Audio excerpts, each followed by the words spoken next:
اچھا بچوں، آج کی ہماری کہانی کا نام ہے ہاسٹل میں پڑھنا، پطرس بخاری۔ ہم نے کالج میں تعلیم تو ضرور پائی اور رفتہ رفتہ BA بھی پاس کر لیا، لیکن اس نصف صدی کے دوران جو کالج میں گزارنی پڑی، ہاسٹل میں داخل ہونے کی اجازت ہمیں صرف ایک ہی دفعہ ملی۔ خدا کا یہ فضل ہم پر کب اور کس طرح ہوا، یہ سوال ایک داستان کا محتاج ہے۔ داستان یعنی کہانی۔ جب ہم نے انٹرنس پاس کیا تو مقامی اسکول کے ہیڈ ماسٹر صاحب خاص طور سے مبارکباد دینے کے لیے آئے۔ قریبی رشتہ داروں نے دعوتیں دی، محلے والوں میں مٹھائی بانٹی گئی، اور ہمارے گھر والوں پر یکلخت اس بات کا انکشاف ہوا کہ وہ لڑکا جسے آج تک اپنی کوتاہ بینی کی وجہ سے ایک بیکار اور نالائق فرزند سمجھ رہے تھے، دراصل لامحدود قابلیتوں کا مالک ہے، جس کی نشو و نما پر بے شمار آنے والی نسلوں کی بہبودی کا انحصار ہے۔ چنانچہ ہماری آئندہ زندگی کے متعلق طرح طرح کی تجویزوں پر غور کیا جانے لگا۔ 3rd ڈویژن میں پاس ہونے کی وجہ سے یونیورسٹی نے ہم کو وظیفہ دینا مناسب نہ سمجھا۔ چونکہ ہمارے خاندان نے خدا کے فضل سے آج تک کبھی کسی کے سامنے ہاتھ نہیں پھیلایا، اس لیے وظیفے کا نہ ملنا بھی خصوصاً ان رشتہ داروں کے لیے جو رشتے کے لحاظ سے خاندان کے مضافات میں بستے تھے، فخر و مباحت کا باعث بن گیا۔ اور مرکزی رشتہ داروں نے تو اس کو پاس وضع اور حفظ مراتب سمجھ کر ممتحنوں کی شرافت و نجابت کو بے انتہا سراہا۔ بہرحال ہمارے خاندان میں فالتو روپے کی بہتات تھی، اس لیے بلا تکلف یہ فیصلہ کر لیا گیا کہ نہ صرف ہماری بلکہ ملک و قوم اور شاید بنی نوع انسان کی بہتری کے لیے یہ ضروری ہے کہ ایسے ہونہار طالب علم کی تعلیم جاری رکھی جائے۔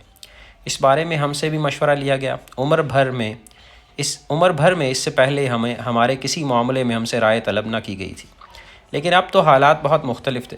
اب تو ایک غیر جانبدار اور ایماندار مصنف یعنی یونیورسٹی ہماری بیدار مغزی کی تصدیق کر چکی تھی۔ ایماندار منصف یعنی یونیورسٹی ہماری بیدار مغزی کی تصدیق کر چکی تھی۔ اب بھلا ہمیں کیوں نظر انداز کیا جا سکتا تھا؟ ہمارا مشورہ یہ تھا کہ فوراً ولایت بھیج دیا جائے۔ ہم نے مختلف لیڈروں کی تقریروں کے حوالے سے یہ ثابت کیا کہ ہندوستان کا طریقِ تعلیم بہت ناقص ہے۔ اخبارات میں سے اشتہار دکھا دکھا کر یہ واضح کیا کہ ولایت میں کالج کی تعلیم کے ساتھ ساتھ فرصت کے اوقات میں بہت تھوڑی فیس دے کر بیک وقت جرنلزم، فوٹوگرافی، تصنیف و تالیف، دندان سازی، اینک سازی، ایجنٹوں کا کام، غرض ہے کہ بے شمار مفید اور کم خرچ میں بالا نشیں پیشے سیکھے جا سکتے ہیں، اور تھوڑے عرصے کے اندر انسان ہر فن مولا بن سکتا ہے۔ لیکن ہماری تجویز کو فوراً رد کر دیا گیا، کیونکہ ولایت بھیجنے کے لیے ہمارے شہر میں کوئی روایات موجود نہ تھی۔ ہمارے گرد و نواح میں سے کسی کا لڑکا ابھی تک ولایت نہ گیا تھا، اس لیے ہمارے شہر کی پبلک وہاں کے حالات سے قطعاً ناواقف تھی۔ اس کے بعد پھر ہم سے رائے طلب نہ کی گئی، اور ہمارے والد، ہیڈ ماسٹر صاحب، تحصیلدار صاحب، ان تینوں نے مل کر یہ فیصلہ کیا کہ ہمیں لاہور بھیج دیا جائے۔ جب ہم نے یہ خبر سنی تو شروع میں ہمیں سخت مایوسی ہوئی، لیکن ادھر ادھر کے لوگوں سے لاہور کے حالات سنے تو معلوم ہوا کہ لندن اور لاہور میں چنداں فرق نہیں۔ بعض واقف کار دوستوں نے سینما کے حالات پر روشنی ڈالی، بعض نے تھیٹروں کے مقاصد سے آگاہ کیا، بعض نے ٹھنڈی سڑک وغیرہ کے مشاغل کو سلجھا کر سمجھایا، بعض نے شادرے اور شالامار کی ارمان انگیز فضا کا نقشہ کھینچا۔ چنانچہ جب لاہور کا جغرافیہ پوری طرح ہمارے ذہن نشیں ہو گیا تو ثابت یہ ہوا کہ خوشگوار مقام ہے اور اعلیٰ درجے کی تعلیم حاصل کرنے کے لیے بے حد موزوں۔ اس پر ہم نے اپنی زندگی کا پروگرام وضع کرنا شروع کر دیا، جس میں لکھنے پڑھنے کو جگہ تو ضرور دی گئی، لیکن ایک مناسب حد تک، تاکہ طبیعت پر کوئی ناجائز بوجھ نہ پڑے اور فطرت اپنا کام حسن خوبی کے ساتھ کر سکے۔ لیکن تحصیلدار اور ہیڈ ماسٹر صاحب کی نیک نیتی یہیں تک محدود نہ رہی۔ اگر وہ صرف ایک عام اور مجمل سا مشورہ دے دیتے کہ لڑکے کو لاہور بھیج دیا جائے تو بہت خوب تھا، لیکن انہوں نے تفصیلات میں دخل دینا شروع کر دیا، اور ہاسٹل کی زندگی اور گھر کی زندگی کا مقابلہ کر کے ہمارے والد پر یہ ثابت کر دیا کہ گھر پاکیزگی اور طہارت کا ایک کعبہ اور ہاسٹل گناہ و معصیت کا ایک دوزخ ہے۔ ایک تو تھے وہ چرب زبان، اور اس پر انہوں نے بے شمار غلط بیانیوں سے کام لیا۔ چنانچہ گھر والوں کو یقین سا ہو گیا کہ کالج کا ہاسٹل جرائم پیشہ اقوام کی ایک بستی ہے، اور جو طلبہ باہر کے شہروں سے لاہور جاتے ہیں، اگر ان کی پوری نگہداشت نہ کی جائے تو وہ اکثر یا تو شراب کے نشے میں چور سڑک کے کنارے کسی نالی میں گرے ہوئے پائے جاتے ہیں، یا کسی جوئے خانے میں ہزارہ روپے ہار کر خودکشی کر لیتے ہیں، یا پھر فرسٹ ایئر کا امتحان پاس کرنے سے پہلے 10-12 شادیاں کر بیٹھتے ہیں۔ چنانچہ گھر والوں کو یہ سوچنے کی عادت پڑ گئی کہ لڑکے کو کالج میں داخل کرایا جائے لیکن ہاسٹل میں نہ رکھا جائے۔ کالج ضرور مگر ہاسٹل میں ہرگز نہیں. کالج مفید مگر ہاسٹل مضر. وہ بہت ٹھیک مگر یہ ناممکن. جب انہوں نے اپنی زندگی کا نصب العین ہی بنا لیا کہ کوئی ایسی ترکیب ہی سوچی جائے جس سے لڑکا ہاسٹل کی زد سے محفوظ رہے، تو کوئی ایسی ترکیب کا سوچ جانا کیا مشکل تھا. ضرورت ایجاد کی ماں ہے. چنانچہ ازحد غور و خوض کے بعد لاہور میں ہمارے ایک ماموں دریافت کیے گئے اور ان کو ہمارا سرپرست بنا دیا گیا. میرے دل میں ان کی عزت پیدا کرنے کے لیے بہت سے شجروں کی ورق گردانی سے مجھ پر یہ ثابت کیا گیا کہ وہ واقعی میرے ماموں ہیں. مجھے بتایا گیا کہ جب میں شیرخوار بچہ تھا تو وہ مجھ سے بے انتہا محبت کیا کرتے تھے. چنانچہ فیصلہ یہ ہوا کہ ہم پڑھیں کالج میں اور رہیں ماموں کے گھر. اس سے تحصیل علم کا جو ایک ولولہ سا ہمارے دل میں اٹھ رہا تھا وہ کچھ بیٹھ سا گیا. ہم نے سوچا یہ ماموں لوگ اپنی سرپرستی کے زوم میں والدین سے بھی زیادہ احتیاط برتیں گے، جس کا نتیجہ یہ ہوگا کہ ہمارے دماغی اور روحانی قوا کو پھلنے پھولنے کا موقع نہ ملے گا اور تعلیم کا اصلی مقصد فوت ہو جائے گا. چنانچہ وہی ہوا جس کا ہمیں خوف تھا. ہم روز بروز مرجھاتے چلے گئے اور ہمارے دماغ پر پھپھون سی جمنے لگی. سنیما جانے کی اجازت کبھی کبھار مل جاتی تھی، لیکن اس شرط پر کہ بچوں کو بھی ساتھ لیتا جاؤں. اس صحبت میں بھلا میں سینما سے کیا اخذ کر سکتا تھا. تھیٹر کے معاملے میں ہماری معلومات اندر صبا سے آگے بڑھنے نہ پائیں. تیرنا ہمیں نہ آیا، کیونکہ ہمارے ماموں کا ایک مشہور قول ہے کہ ڈوبتا وہی ہے جو تیراک ہو. جسے تیرنا نہ آتا ہو پانی میں گھستا ہی نہیں. گھر آنے جانے والے دوستوں کا انتخاب ماموں کے ہاتھ میں تھا. کوٹ کتنا لمبا پہنا جائے اور بال کتنے لمبے رکھے جائیں، ان کے متعلق ہدایات بہت کڑی تھی. ہفتے میں 2 بار گھر خط لکھنا ضروری تھا. سگریٹ غسل خانے میں چھپ کر پیتے تھے. گانے بجانے کی سخت ممانعت تھی. یہ سپاہیانہ زندگی ہمیں راس نہ آئی. یوں تو دوستوں سے ملاقات بھی ہو جاتی تھی، سیر کو بھی چلے جاتے تھے، ہنس بول بھی لیتے تھے، لیکن وہ جو زندگی میں ایک آزادی اور فراخی اور وارفتگی ہونی چاہیے وہ ہمیں نصیب نہ ہوئی. رفتہ رفتہ ہم نے اپنے ماحول پہ غور کرنا شروع کیا کہ ماموں جان عموماً کس وقت گھر میں ہوتے ہیں، کس وقت باہر جاتے ہیں، کس کمرے میں سے کس کمرے تک گانے کی آواز نہیں پہنچ سکتی، کس دروازے سے کمرے کے کس کونے میں جھانکنا ناممکن ہے، گھر کا کون سا دروازہ رات کے وقت باہر کھولا جا سکتا ہے، کون سا ملازم موافق ہے، کون سا نمک حلال ہے. جب تجربے اور مطالعے سے ان باتوں کا اچھی طرح اندازہ ہو گیا تو ہم نے اس زندگی میں بھی نشو و نما کے لیے چند گنجائشیں پیدا کر لیں. لیکن پھر بھی ہم روز دیکھتے تھے کہ ہاسٹل میں رہنے والے طلبہ کس طرح اپنے پاؤں پر کھڑے ہو کر زندگی کی شاہراہ پر چل رہے ہیں. ہم ان کی زندگی پر رشک کرنے لگے. اپنی زندگی کو سدھارنے کی خواہش ہمارے دل میں روز بروز بڑھتی گئی. ہم نے دل سے کہا والدین کی نافرمانی کسی مذہب میں جائز نہیں، لیکن ان کی خدمت میں درخواست کرنا، ان کے سامنے اپنی ناقص رائے کا اظہار کرنا، ان کو صحیح واقعات سے آگاہ کرنا میرا فرض ہے اور دنیا کی کوئی طاقت مجھے اپنی ادائیگی سے باز نہیں رکھ سکتی. چنانچہ جب گرمیوں کی تعطیلات میں وطن کو واپس گیا، چند مختصر مگر جامع اور مؤثر تقریریں اپنے دماغ میں تیار رکھیں. گھر والوں کو ہاسٹل پر سب سے بڑا اعتراض یہ تھا کہ وہاں کی آزادی نوجوانوں کے لیے ازحد مضر ہوتی ہے. اس غلط فہمی کو دور کرنے کے لیے ہزارہ واقعات اب ایسے تصنیف کیے جن سے ہاسٹل کے قواعد کی سختی ان پر اچھی طرح روشن ہو جائے. سپرنٹینڈنٹ صاحب کے ظلم و تشدد کی چند مثالیں رقت انگیز پیرائے میں سنائیں. آنکھیں بند کر کے ایک آہ بھری اور بیچارے اشفاق کا واقعہ بیان کیا کہ ایک دن شام کے وقت بیچارہ ہاسٹل کو واپس آ رہا تھا. چلتے چلتے پاؤں میں موچ آ گئی. 2 منٹ دیر سے پہنچا، صرف 2 منٹ بس صاحب. اس پر سپرنٹینڈنٹ صاحب نے فوراً تار دے کر اس کے والد کو بلوا لیا، پولیس سے تحقیقات کرنے کو کہا اور مہینے بھر کے لیے اس کا جیب خرچ بند کر دیا. توبہ ہے الہی. لیکن یہ واقعہ سن کر گھر کے لوگ سپرنٹینڈنٹ صاحب کے مخالف ہو گئے. ہاسٹل کی خوبی ان پر واضح نہ ہوئی. پھر ایک دن موقع پا کر بیچارے محمود کا واقعہ بیان کیا کہ ایک دفعہ شامت اعمال بیچارہ سنیما دیکھنے چلا گیا. قصور اس سے یہ ہوا کہ 1 روپے والے درجے میں جانے کے بجائے وہ 2 روپے والے درجے میں چلا گیا. بس اتنی سی فضول خرچی پر اسے عمر بھر سنیما جانے کی ممانعت ہو گئی ہے. لیکن اس سے بھی گھر والے متاثر نہ ہوئے. ان کے رویے سے مجھے فوراً احساس ہوا کہ 1 روپے اور 2 روپے کے بجائے 8 آنے اور 1 روپے کہنا چاہیے تھا. انہیں ناکام کوششوں میں تعطیلات گزر گئیں. ہم نے پھر ماموں کی چوکھٹ پر آ کر سجدہ کیا. اگلی گرمیوں کی چھٹیوں میں جب ہم پھر گئے تو ہم نے ایک ڈھنگ اختیار کیا. 2 سال تعلیم پانے کے بعد ہمارے خیالات میں پختگی سی آ گئی تھی. پچھلے سال ہاسٹل کی حمایت میں جو دلائل ہم نے پیش کی تھی وہ اب ہمیں نہایت بودھی معلوم ہونے لگے تھے. اب کہ ہم نے اس موضوع پر ایک لیکچر دیا کہ جو شخص ہاسٹل کی زندگی سے محروم ہو اس کی شخصیت نامکمل رہ جاتی ہے. ہاسٹل سے باہر شخصیت پنپنے نہیں پاتی. چند دن تو ہم اس پر فلسفیانہ گفتگو کرتے رہے اور نفسیات کے نقطہ نظر سے اس پر بہت کچھ روشنی ڈالی، لیکن ہمیں محسوس ہوا کہ بغیر مثالوں کے کام نہ چلے گا. اور جب مثالیں دینے کی نوبت آئی تو ذرا دقت محسوس ہوئی. کالج کے جن طلبہ کے متعلق میرا ایمان تھا کہ وہ زبردست شخصیتوں کے مالک ہیں، ان کی زندگی کچھ ایسی نہ تھی کہ والدین کے سامنے بطور نمونے کے پیش کی جا سکے. ہر وہ شخص جسے کالج میں تعلیم حاصل کرنے کا موقع ملا ہے جانتا ہے کہ والدینی اغراض کے لیے واقعات کو ایک نئے اور چھوتے پیرائے میں بیان کرنے کی ضرورت پیش آتی ہے. لیکن اس نئے پیرائے کا سوچ جانا الہام اور اتفاق پر منحصر ہے. بعض روشن خیال بیٹے والدین کو اپنے حیرت انگیز اوصاف کا قائل نہیں کر سکتے اور بعض نالائق طالب علم والدین کو اس طرح مطمئن کر دیتے ہیں کہ ہر ہفتے ان کے نام منی آرڈر پر منی آرڈر چلا آتا ہے. بے ناداں آ چنا روزی رساند کہ دانا اندراں حیراں بے ماند. جب ہم 1.5 مہینے تک شخصیت اور ہاسٹل کی زندگی پر اس کا انحصار ان دو مضمونوں پر وقتاً فوقت اپنے خیالات کا اظہار کرتے ہیں تو ایک دن والد نے پوچھا تمہارا شخصیت سے آخر مطلب کیا ہے؟ میں تو خدا سے یہی چاہتا تھا کہ وہ مجھے عرض و معروض کا موقع دیں۔ میں نے کہا دیکھیے نا، مثلاً ایک طالب علم ہے، وہ کالج میں پڑھتا ہے، اب ایک تو اس کا دماغ ہے، ایک اس کا جسم ہے، جسم کی صحت بھی ضروری ہے اور دماغ کی صحت تو ضروری ہے ہی، لیکن ان کے علاوہ وہ ایک اور بات بھی ہوتی ہے جس سے آدمی گویا پہچانا جاتا ہے، میں اس کو شخصیت کہتا ہوں۔ اس کا تعلق نہ جسم سے ہوتا ہے نہ دماغ سے ہو سکتا ہے کہ ایک آدمی کی جسمانی صحت بالکل خراب ہو اور اس کا دماغ بالکل بیکار ہو، لیکن پھر بھی اس کی شخصیت نہ، خیر دماغ تو بیکار نہیں ہونا چاہیے ورنہ انسان خبتی ہوتا ہے، لیکن پھر بھی اگر ہو بھی تو بھی گویا شخصیت ایک ایسی چیز ہے ٹھہری ہے۔ میں ابھی 1 منٹ میں آپ کو بتاتا ہوں۔ 1 منٹ کے بجائے والد نے مجھے آدھے گھنٹے کی مہلت دی، جس کے دوران میں وہ خاموشی کے ساتھ میرے جواب کا انتظار کرتے رہے۔ اس کے بعد میں وہاں سے اٹھ کر چلا آیا۔ 3-4 دن بعد مجھے اپنی غلطی کا احساس ہوا، مجھے شخصیت نہیں سیرت کہنا چاہیے تھا۔ شخصیت ایک بے رنگ سا لفظ ہے، سیرت کے لفظ سے نیکی ٹپکتی ہے، چنانچہ میں سیرت کو اپنا تقدیر کلام بنا لیا، لیکن یہ بھی مفید ثابت نہ ہو۔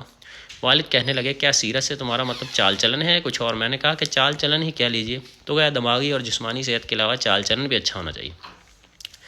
میں نے کہا بس یہی تو میرا مطلب ہے، اور یہ چال چلن ہاسٹل میں رہنے سے بہت اچھا ہو جاتا ہے۔ میں نے نسبتاً نحیف آواز سے کہا جی ہاں، یعنی ہاسٹل میں رہنے والے طالب علم نماز روزے کے زیادہ پابند ہوتے ہیں، ملک کی زیادہ خدمت کرتے ہیں، سچ زیادہ بولتے ہیں، نیک زیادہ ہوتے ہیں۔ میں نے کہا جی ہاں۔ کہنے لگے وہ کیوں؟ اس سوال کا جواب ایک بار پرنسپل صاحب نے تقسیم انعامات کے جلسے میں نہایت وضاحت کے ساتھ بیان کیا تھا۔ اے کاش میں نے اس وقت توجہ سے سنا ہوتا۔ اس کے بعد پھر سال بھر میں ماموں کے گھر میں زندگی ہے تو خزاں کے بھی گزر جائیں گے دن گاتا رہا۔ ہر سال میری درخواست کا یہی حشر ہوتا رہا، لیکن میں نے ہمت نہ ہاری۔ ہر سال ناکامی کا منہ دیکھنا پڑتا، لیکن اگلے سال گرمیوں کی چھٹی میں پہلے سے بھی زیادہ شد و مت کے ساتھ تبلیغ کا کام جاری رکھتا۔ ہر دفعہ نئی نئی دلیلیں پیش کرتا، نئی نئی مثالیں کام میں لاتا۔ جب شخصیت اور سیرت والے مضمون سے کام نہ چلا تو اگلے سال یہ دلیل پیش کی کہ ہاسٹل میں رہنے سے پروفیسروں کے ساتھ ملنے جلنے کے موقع زیادہ ملتے رہتے ہیں اور بیرون از کالج ملاقاتوں سے انسان پارس ہو جاتا ہے۔ اس سے اگلے سال یہ مطلب یوں ادا کیا کہ ہاسٹل کی آب و ہوا بڑی اچھی ہوتی ہے، صفائی کا خاص طور سے خیال رکھا جاتا ہے، مکھیاں اور مچھر مارنے کے لیے کئی افسر مقرر ہیں۔ اس سے اگلے سال یوں سخن پیرا ہوا کہ جب بڑے بڑے حکام کالج کا معائنہ کرنے آتے ہیں تو ہاسٹل میں رہنے والے طلباء سے فرداً ہاتھ ملاتے ہیں۔ اس سے رسوخ بڑھتا ہے، لیکن جوں زمانہ گزرتا گیا میری تقریروں میں جوش بڑھتا گیا، معقولیت کم ہوتی گئی۔ شروع میں ہاسٹل کے مسئلے پر والد مجھ سے باقاعدہ بحث کیا کرتے، کچھ عرصے بعد انہوں نے ایک لفظی انکار کا رویہ اختیار کیا، پھر 1 آدھ سال مجھے ہنس کے ٹالتے رہے اور آخر میں یہ نوبت آن پہنچی کہ وہ ہاسٹل کا نام سنتے ہی ایک طنز آمیز کہکہے کے ساتھ مجھے تشریف لے جانے کا حکم دے دیا کرتے تھے۔ ان کے اس سلوک سے آپ یہ اندازہ نہ لگائیے کہ ان کی شفقت کچھ کم ہو گئی تھی، ہرگز نہیں۔ حقیقت صرف اتنی ہے کہ بعض ناگوار حادثات کی وجہ سے گھر میں میرا اقتدار کچھ کم ہو گیا تھا۔ اتفاق یہ ہوا کہ میں نے جب پہلی مرتبہ BA کا امتحان دیا تو فیل ہو گیا۔ اگلے سال ایک مرتبہ پھر یہی واقعہ پیش آیا۔ اس کے بعد بھی جب 3-4 دفعہ یہی قصہ ہوا تو گھر والوں نے میری امنگوں میں دلچسپی لینی چھوڑ دی۔ BA میں پے در پہ فیل ہونے کی وجہ سے میری گفتگو میں ایک سوز تو ضرور آ گیا تھا، لیکن کلام میں وہ پہلی جیسی شوقت اور میری رائے کی وہ پہلی جیسی وقت اب نہ رہی تھی۔ میں زمانہ طالب علمی کے اس دور کا حال ذرا تفصیل سے بیان کرنا چاہتا ہوں، کیونکہ اس سے ایک تو آپ میری زندگی کے نشیب و فراز سے اچھی طرح واقف ہو جائیں گے، اور اس کے علاوہ اس سے یونیورسٹی کے بعض بے قاعدگیوں کا راز بھی آپ پر آشکار ہو جائے گا۔ میں پہلے سال BA میں کیوں فیل ہوا، اس کا سمجھنا بہت آسان ہے۔ بات یہ ہوئی کہ جب ہم نے FA کا امتحان دیا تو چونکہ ہم نے کام خوب دل لگا کر کیا تھا، اس لیے اس میں کچھ سال پاس ہو گئے، بہرحال فیل نہ ہوئے۔ یونیورسٹی نے یوں تو ہمارا ذکر بڑے اچھے الفاظ میں کیا، لیکن ریاضی کے متعلق یہ ارشاد ہوا کہ صرف اس مضمون کا امتحان 1 آدھ دفعہ پھر دے ڈالو۔ ایسے امتحان کو اصطلاحاً کمپارٹمنٹ کہا جاتا ہے، شاید اس لیے کہ بغیر رضامندی اپنی ہمراہی مسافروں کے اگر کوئی اس میں سفر کر رہے ہوں، مگر نقل نویسی کی سخت ممانعت ہے۔ اب جب ہم BA میں داخل ہونے لگے تو ہم نے یہ سوچا کہ BA میں ریاضی لیں گے، اس طرح سے کمپارٹمنٹ کے امتحان کے لیے فالتو کام نہ کرنا پڑے گا، لیکن ہمیں سب لوگوں نے یہی مشورہ دیا کہ تم ریاضی مت لو۔ جب ہم نے اس کی وجہ پوچھی تو کسی نے ہمیں کوئی معقول جواب نہ دیا، لیکن جب پرنسپل صاحب نے بھی ہمیں یہی مشورہ دیا تو ہم رضامند ہو گئے۔ چنانچہ BA میں ہمارے مضامین انگریزی، تاریخ اور فارسی قرار پائے، ساتھ ساتھ ہم ریاضی کے امتحان کی بھی تیاری کرتے رہے، گویا ہم 3 کے بجائے 4 مضمون پڑھ رہے تھے۔ اس طرح سے جو صورتحال پیدا ہوئی اس کا اندازہ وہی لگا سکتے ہیں جنہیں یونیورسٹی کے امتحان کا کافی تجربہ ہو۔ ہماری قوت مطالعہ منتشر ہو گئی اور خیالات میں پراگندگی پیدا ہو گئی۔ اگر مجھے 4 کے بجائے صرف 3 مضامین پڑھنے پڑتے تو جو وقت میں فی الحال چوتھے مضمون کو دے رہا تھا وہ بانٹ کر میں ان 3 مضامین کو دیتا۔ آپ یقین مانیے ان سے بڑا فرق پڑ جاتا، اور فرض کیا اگر میں وہ وقت تینوں کو بانٹ کر نہ دیتا بلکہ سب کا سب ان تینوں میں سے کسی ایک مضمون کے لیے وقف کر دیتا تو کم از کم اس مضمون میں ضرور پاس ہو جاتا، لیکن موجودہ حالات میں تو وہی ہونا لازم تھا جو ہوا، یعنی یہ کہ میں کسی مضمون پر کما حق توجہ نہ کر سکا۔ کمپارٹمنٹ کے امتحان میں تو پاس ہو گیا، لیکن بی اے میں ایک تو انگریزی میں فیل ہوا، وہ تو ہونا ہی تھا کیونکہ انگریزی ہماری مادری زبان نہیں، اس کے علاوہ تاریخ اور فارسی میں بھی فیل ہو گیا۔ اب آپ سوچیے نا کہ جو وقت مجھے کمپارٹمنٹ کے امتحان پر صرف کرنا پڑا، وہ اگر میں وہاں صرف نہ کرتا بلکہ اس کے بجائے، مگر خیر یہ بات میں پہلے عرض کر چکا ہوں۔ فارسی میں کسی ایسے شخص کا فیل ہونا جو ایک علم دوست خاندان سے تعلق رکھتا ہو، لوگوں کے لیے ازحد حیرت کا موجب ہوا، اور سچ پوچھیے تو ہمیں بھی اس پر سخت ندامت ہوئی، لیکن خیر اگلے سال یہ ندامت دھل گئی اور ہم فارسی میں پاس ہو گئے، اس سے اگلے سال تاریخ میں پاس ہو گئے اور اس سے اگلے سال انگریزی میں۔ اب قاعدے کی روح سے ہمیں بی اے کا سرٹیفکیٹ مل جانا چاہیے تھا، لیکن یونیورسٹی کی اس طفلانہ ضد کا کیا علاج کہ تینوں مضمونوں میں بیک وقت پاس ہونا ضروری ہے۔ بعض طباعیں ایسی ہیں کہ جب تک یکسوئی نہ ہو مطالعہ نہیں کر سکتی، لیکن ضروری ہے کہ ان کے دماغ کو زبردستی ایک کھچڑی سا بنا دیا جائے۔ ہم نے ہر سال صرف ایک مضمون پر اپنا تمام تر توجہ دی اور اس میں وہ کامیابی حاصل کی کہ باید و شاید۔ باقی دو مضمون ہم نے نہیں دیکھے، لیکن ہم نے یہ تو ثابت کر دیا کہ جس مضمون میں چاہیں پاس ہو سکتے ہیں۔ اب تک دو مضمونوں میں فیل ہوتے رہے تھے، لیکن اس کے بعد ہم نے تہیہ کر لیا کہ جہاں تک ہو سکے گا اپنے مطالعے کو وسیع کریں گے۔ یونیورسٹی کے بیہودہ اور بے معنی قواعد کو ہم اپنی مرضی کے مطابق نہیں بنا سکتے تو اپنی طبیعت پر ہی کچھ زور ڈالیں، لیکن جتنا غور کے ایسی نتیجے پر پہنچے کہ 3 مضمونوں میں بیک وقت پاس ہونا فی الحال مشکل ہے، پہلے 2 میں پاس ہونے کی کوشش کرنی چاہیے۔ چنانچہ ہم پہلا سال انگریزی اور فارسی میں پاس ہو گئے اور دوسرے سال فارسی اور تاریخ میں۔ جن مضامین میں ہم جیسے فیل ہوئے وہ اس نقشے سے ظاہر ہیں: انگریزی تاریخ فارسی، انگریزی تاریخ، انگریزی فارسی، تاریخ فارسی۔ گویا جن طریقوں سے ہم 2 مضامین میں فیل ہو سکتے تھے وہ ہم نے پورے کر دیے۔ اس کے بعد ہمارے لیے 2 مضامین میں فیل ہونا ناممکن ہو گیا اور ایک مضمون میں فیل ہونے کی باری آئی۔ چنانچہ اب ہم نے مندرجہ ذیل نقشے کے مطابق فیل ہونا شروع کیا: تاریخ میں فیل، انگریزی میں فیل۔ اتنی دفعہ امتحان دے چکنے کے بعد جب ہم نے اپنے نتیجوں کو یوں اپنے سامنے رکھ کر غور کیا تو ثابت ہوا کہ غم کی رات ختم ہونے والی ہے۔ ہم نے دیکھا کہ اب ہمارے فیل ہونے کا صرف ایک ہی طریقہ باقی رہ گیا، وہ یہ کہ فارسی میں فیل ہو جائیں، لیکن اس کے بعد تو پاس ہونا لازم ہے۔ ہر چند کے ثانیہ ازحد جان کا ہوگا، لیکن اس میں مصلحت تو ضرور مضمر ہے کہ اس میں ہمیں ایک قسم کا ٹیکہ لگ جائے گا۔ بس یہی ایک کسر باقی رہ گئی ہے۔ اس سال فارسی میں فیل ہوں گے اور پھر اگلے سال قطعی پاس ہو جائیں گے۔ چنانچہ 7ویں دفعہ امتحان دینے کے بعد ہم بےتابی سے فیل ہونے کا انتظار کرنے لگے۔ یہ انتظار دراصل فیل ہونے کا نہ تھا، بلکہ اس بات کا انتظار تھا کہ اس فیل ہونے کے بعد اگلے سال ہمیشہ کے لیے بی اے ہو جائیں گے۔ ہر سال امتحان کے بعد گھر آتا تو والدین کو نتیجے کے لیے پہلے ہی سے تیار کر دیتا۔ رفتہ رفتہ نہیں بلکہ یکلخت اور فوراً۔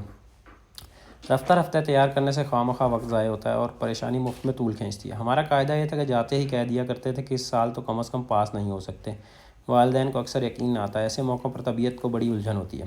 مجھے اچھی طرح معلوم ہے کہ ہم پرچوں میں کیا لکھ کر آیا ہوں، اچھی طرح جانتا ہوں کہ ممتحن لوگ اکثر نشے کی حالت میں پرچے نہ دیکھیں تو میرا پاس ہونا قطعاً ناممکن ہے۔ چاہتا ہوں کہ میرے تمام بہی خواہوں کو بھی اس بات کا یقین ہو جائے تاکہ وقت پر انہیں صدمہ نہ ہو، لیکن بہی خواہ ہیں کہ میری تمام تشریحات کو محض کسر نفسی سمجھتے ہیں۔ آخری سالوں میں والد کو فوراً یقین آ جایا کرتا تھا کیونکہ تجربے سے ان پر ثابت ہو چکا تھا کہ میرا اندازہ غلط نہیں ہوتا، لیکن ادھر ادھر کے لوگ اجی نہیں صاحب، اجی کیا کہہ رہے ہو، اجی یہ بھی کوئی بات ہے، ایسے فکروں سے ناک میں دم کر دیتے۔ بہرحال اب کہ پھر گھر پہنچتے ہی ہم نے حسب دستور اپنے فیل ہونے کی پیشگوئی کر دی، دل کو تسلی دی کہ بس یہ آخری دفعہ، اگلے سال ایسی پیشگوئی کرنے کی کوئی ضرورت نہ ہوگی۔ ساتھ ہی خیال آیا کہ وہ ہاسٹل کا قصہ پھر شروع کرنا چاہیے، اب تو کالج میں صرف ایک ہی سال باقی رہ گیا، اب بھی ہاسٹل میں رہنا نصیب نہ ہوا تو عمر بھر گویا آزادی سے محروم رہے۔ گھر سے نکلے تو ماموں کے دڑبے میں، اور جب ماموں کے دڑبے سے نکلے شاید اپنا ایک دڑبہ بنانا پڑے گا۔ آزادی کا 1 سال، صرف 1 سال اور یہ آخری موقع۔ آخری درخواست کرنے سے پہلے میں نے تمام ضروری مسالہ بڑی احتیاط سے جمع کیا۔ جن پروفیسروں سے مجھے اب ہم عمری کا فخر حاصل تھا، ان کے سامنے نہایت بے تکلفی سے اپنی آرزوؤں کا اظہار کیا اور ان سے والد کو خطوط لکھوایا کہ اگلے سال لڑکے کو ضرور آپ ہاسٹل میں بھیج دیں۔ بعض کامیاب طلباء کے والدین سے بھی اسی طرح کی عرض داشتیں بھجوائیں۔ خود اعداد و شمار سے ثابت کیا کہ یونیورسٹی سے جتنے لڑکے پاس ہوتے ہیں ان میں اکثر ہاسٹل میں رہتے ہیں، اور یونیورسٹی کا کوئی وظیفہ یا تمغہ یا انعام تو کبھی ہاسٹل سے باہر گیا ہی نہیں۔ میں حیران ہوں کہ یہ دلیل مجھے اس سے بیشتر کبھی کیوں نہ سوجھی، کیونکہ یہ بہت ہی کارگر ثابت ہوئی۔ والد کا انکار نرم ہوتے ہوتے غور و خوض میں تبدیل ہو گیا، لیکن پھر بھی ان کے دل سے شک رفع نہ ہو۔ کہنے لگے، میری سمجھ میں نہیں آتا کہ جس لڑکے کو پڑھنے کا شوق ہو وہ ہاسٹل کے بجائے گھر پر کیوں نہیں پڑھ سکتا۔ میں نے جواب دیا، ہاسٹل میں ایک علمی فضا ہوتی ہے جو ارسطو اور افلاطون کے گھر کے سوا اور کسی گھر میں دستیاب نہیں ہو سکتی۔ ہاسٹل میں جسے دیکھو بحر علوم میں غوطہ زن نظر آتا ہے، باوجود اس کے ہر ہاسٹل میں 200 300 لڑکے رہتے ہیں، پھر بھی وہ خاموشی طاری رہتی ہے کہ قبرستان معلوم ہوتا ہے۔ وجہ یہ کہ ہر ایک اپنے اپنے کام میں لگا رہتا ہے۔ شام کے وقت ہاسٹل کے صحن میں جا بجا طلبہ علمی مباحثوں میں مشغول نظر آتے ہیں۔ صبح ہر ایک طالب علم کتاب ہاتھ میں لیے ہاسٹل کے چمن میں ٹہلتا نظر آتا ہے۔ کھانے کے کمرے میں، کامن روم میں، غسل خانوں میں، برآمدوں میں، ہر جگہ لوگ فلسفے اور ریاضی اور تاریخ کی باتیں کرتے ہیں۔ جن کو ادب انگریزی کا شوق ہے وہ دن رات آپس میں شیکسپیئر کی طرح گفتگو کرنے کی مشق کرتے ہیں۔ ریاضی کے طلبہ اپنے ہر ایک خیال کو الجبرے میں ادا کرنے کی عادت ڈال لیتے ہیں۔ فارسی کے طلبہ رباعیوں میں تبادلہ خیال کرتے ہیں۔ تاریخ کے دل دادا والد نے اجازت دے دی۔ اب ہمیں یہ انتظار کہ کب فیل ہوں اور کب اگلے سال کے لیے عرضی بھیجیں۔ اس دوران ہم نے ان تمام دوستوں سے خط و کتابت کی جن کے متعلق یقین تھا کہ اگلے سال پھر ان کی رفاقت نصیب ہوگی، اور انہیں یہ مزدہ سنایا کہ آئندہ سال ہمیشہ کے لیے کالج کی تاریخ میں یادگار رہے گا، کیونکہ ہم تعلیمی زندگی کا ایک وسیع تجربہ اپنے ساتھ لیے ہاسٹل میں آ رہے ہیں، جس سے ہم طلباء کے نئی پود کو مفت مستفید فرمائیں گے۔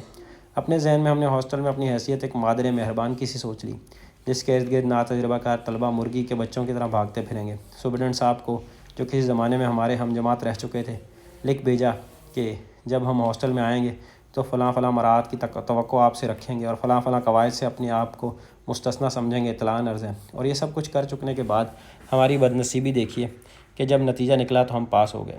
ہم پہ تو جو ظلم ہوا سو ہوا۔ یونیورسٹی والوں کی حماقت ملاحظہ فرمائیے کہ ہمیں پاس کر کے اپنی آمدنی کا ایک مستقل ذریعہ ہاتھ سے گنوا بیٹھے۔